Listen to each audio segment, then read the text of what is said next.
Então, independente, assim, pelo que o Maurício falou, independente de SUS ou privado, o bom atendimento ele pode ser feito. O acolhimento dá para você fazer numa consulta de 1 minuto, 1 minuto e meio, e numa consulta de 1 hora. Ou seja, ele deixou isso bem claro. Eu acho que muito desse viés que o Maurício tem, até aproveitando aqui para o pessoal da fisioterapia, ele herdou da fisioterapia. A fisioterapia faz isso com muita maestria, acolhimento do paciente. E às vezes isso não precisa de muito tempo. Só o fato de você chegar e acolher o seu paciente, ô, dona fulana, fazer um carinho, senta aqui, deixa eu te ajudar.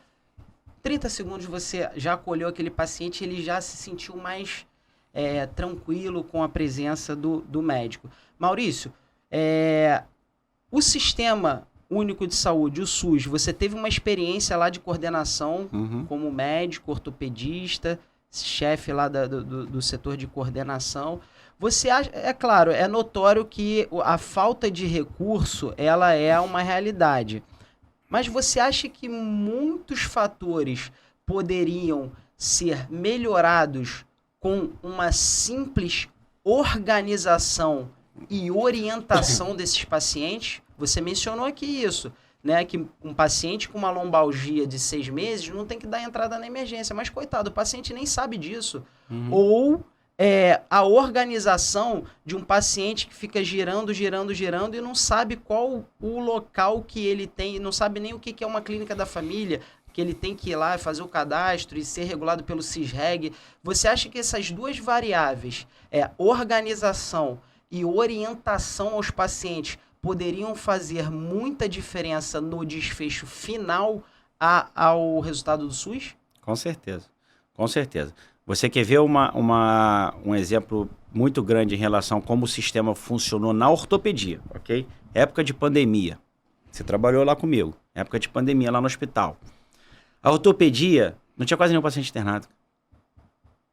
Perfeito, isso aí. Por quê? Porque, teoricamente, todos os casos eram o quê? Clínico. Pneumo, Covid, né? Então, a ortopedia diminuiu muito. Ok, o pessoal não podia sair, não tinha acidente, ok. Mas qual foi o grande lance daquilo ali? Os pacientes que eram 100% ortopédicos, fratura, isso aqui, eles chegavam. Esses pacientes chegavam. Chegavam menor, mas chegavam. Então, a gente chegava e operava. Só que tinha 2 plantonistas lá que não estavam atendendo mais a lombalgia, que não estavam atendendo a um entorse de tornozelo de 15 dias.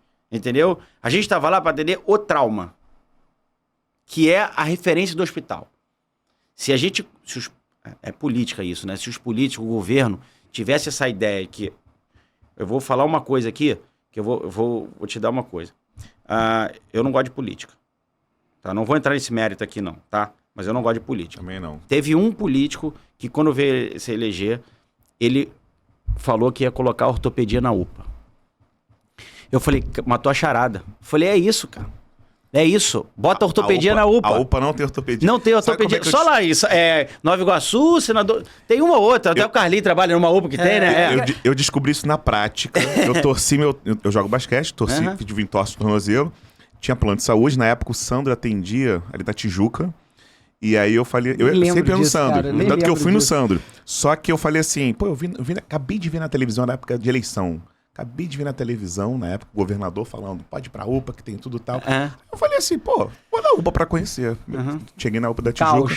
Não tinha médico. Não tinha médico. Aí eu falei, pô, mas o cara, candidato, acabou de falar que tava tudo certo na UPA. Cheguei. Aí, conclusão, eu fui lá no Sandro fazer o atendimento do meu entorse na Tijuca. E o que é mais engraçado é que é o que o Maurício mencionou, ou seja, a organização a gente vê que faz a diferença, né? Sim. Organizar o sistema. Né? UPA, serviço resolve. Não tem sentido um hospital, só para o pessoal entender, o pessoal que não é médico, né? Um hospital de grande porte, de traumas de alta complexidade, o que eu quero dizer com isso? Acidente de moto, acidente de carro automobilístico, queda de prédio, como a gente já recebeu lá no Albert, queda de 30 metros, atropelamento por trem, a gente já recebeu isso tudo. Explosão de granada, a gente já recebeu isso tudo. Isso? Ou seja, não tem condição de um hospital desse ter uma emergência que, ao mesmo tempo que recebe uma explosão de granada... Um corte de uma criança de um dedo. Uma topada de dedo de uma senhora ou de um jovem, uma topadinha de dedo. E um médico para atender normalmente todos esses... Você atende todas as características do trauma. Aí como é que... Aí que a gente tá falando, como é que se resolve isso? Não é possível, isso não entra na minha cabeça, não é possível que o governo, o município, não sei quem é o órgão competente a isso, não consiga colocar um ortopedista numa UPA e um ortopedista na clínica da família. Um por dia. Pega lá, a UPA da Barra aqui. Beleza, porque tem o Lourenço do lado, mas o Lourenço não é porta aberta. Não tá porta aberta. Aí tu fala assim, pega um ortopedista e coloca na UPA do Ser Barra. Todo dia, um ortopedista. Tem raio-x, nas UPAs tem raio-x, porque você chega lá com suspeita de pneumonia, você faz o raio-x, então tem raio-x. Mas na UPA da Barra tem um, na UPA da Cidade de Deus tem outro, na UPA Vila Kennedy tem outro. Na UPA... Cara, isso vai desafogar o sistema emergencial. Entendeu? Aí tá, Maurício, mas e aí? Pô, mas ele vai ter um custo. O que acontece com o sistema emergencial? Você pode até diminuir o médico do sistema emergencial. Entendeu? Porque se eu tiver no hospital emergencial, né? Eu tô lá, eu sou porta de entrada do Albert. Só vou atender bombeiro. Só preciso, ou paciente referenciado. Não precisa de 2, precisa de 1. Isso eu assino. 12 horas, um ortopedista. Só precisa de 1. Na pandemia, só precisava de 1. Que era o que acontecia. O outro subia para ajudar na visita, ajudava no centro cirúrgico, e o volume era pequenininho. Era tranquilaço. Por quê? Porque o cara que chegou com lombalgia, o paciente chegou com lombalgia, chegou com uma lesão muscular, alguma coisa que não seja emergência, ele vai ser atendido na UPA, ele vai ser atendido na clínica da família. Isso desafoga. Maurício, mas a UPA vai lotar. Não vai não, cara. Não vai, sabe por quê? Porque tem muita UPA. Tem muita clínica da família. E na UPA, vai ter... Quem que vai atender o paciente da UPA? Aquele paciente que fez uma lombalgia aguda. Vai ali. Caiu, tá com uma dor aqui. É atendido pelo ortopedista, não pelo clínico. Aí desafoga o clínico. Porque quando o cara vai na UPA, quem atende é o clínico.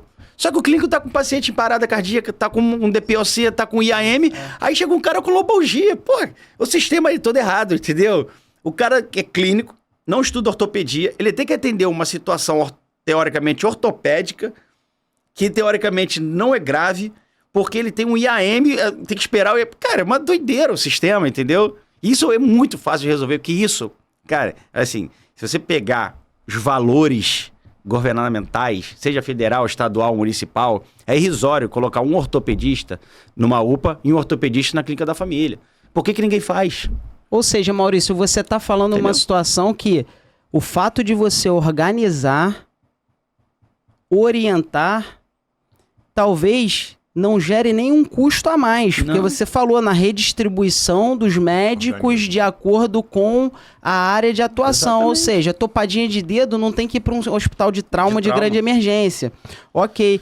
E esse paciente que chega no hospital de trauma de alta energia, de grande emergência... A gente sabe que o desfecho do trauma está diretamente relacionado com o tempo. E esse tempo está diretamente relacionado com o custo. Porque, ou seja, um paciente com trauma de alta complexidade, ele gera um período de internação maior e, consequentemente, um custo maior. Um paciente, às vezes, que chega no hospital de trauma de alta complexidade, de repente a gente consegue operar ele logo na entrada. Sim. Com um sistema super inflado e desorganizado, igual o Maurício citou muito bem aqui, o paciente vai chegar pelo trauma, a gente não tem tempo hábil e organização para resolver a parte cirúrgica dele naquele momento. Ou seja, ele vai internar, vai ser feito ali um atendimento de... estabilização primária, no caso da ortopedia, um fixador externo, alguma coisa, ele vai internar, vai gerar um custo enorme para o hospital, para depois fazer uma segunda cirurgia definitiva. Então isso aí é muito interessante que você está falando, Maurício, e é justamente o que a gente já bateu esse papo aqui, né, com relação ao trauma do idoso, que a gente já até fez uma live há tempos atrás, né? Fizemos um bate-papo... Chopp na ciência, Chopp na ciência, lembra? Que eu não tinha internet, que ele ficou me zoando, lembra? O doutor Maurício, tríplice coroa e tal, aqui já foi a internet dele não só colocar no YouTube, Chopp na ciência, Sandro Mansu e Maurício Menezes. Tem um episódio, a gente fez esse programa na época da pandemia. Na época da pandemia. E a gente começava bebendo chopp, depois a gente teve que parar e botar água, porque no final do programa tava dando certo.